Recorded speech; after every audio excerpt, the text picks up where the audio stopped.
સત્યની સાથે જનતાનો અવાજ। નમસ્કાર અને 24 ન્યૂઝ નેટવર્કમાં આપનું સ્વાગત છે।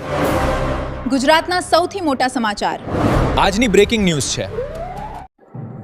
પાટણ જિલ્લાના સરસ્વતી તાલુકાના મેસર ગામમાં વરસાદી પાણીથી માર્ગો જળબંબાકાર, વિદ્યાર્થીઓ સહિત ગ્રામજનો પરેશાન। પાટણ જિલ્લાના સરસ્વતી તાલુકાના મેસર ગામમાં વરસાદ બાદ મુખ્ય માર્ગો પર પાણી ભરાઈ જતા ગ્રામજનોને ભારે હાલાકીનો સામનો કરવો પડી રહ્યો છે।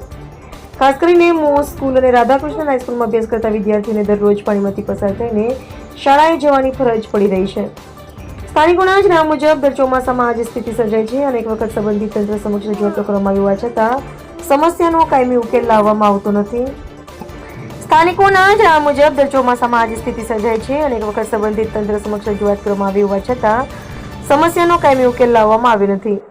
ગ્રામજનોએ આક્ષેપ કર્યો છે કે રોડ બનાવતી વખતે યોગ્ય લેવલનું ધ્યાન રાખવામાં આવતું ન હતું, જેના કારણે વરસાદી પાણીનો નિકાલ થતો નથી અને રસ્તાઓ પર પાણી ભરાઈ રહે છે। ચોમાસામાં રસ્તાઓ પર ખાડા ખાબોચી અને પાણી ભરાઈ જવાથી વાહન ચાલકો તેમજ રાહદારીઓ માટે અકસ્માતનો ભય પણ ઊભો થયો છે। ગ્રામજનોની માંગ છે કે માર્ગનું યોગ્ય લેવલ નક્કી કરીને વરસાદી પાણીના નિકાલની કાયમી વ્યવસ્થા કરવામાં આવે, જેથી દર વર્ષે સર્જાતી મુશ્કેલીમાંથી મેસર ગામને રાહત મળી શકે।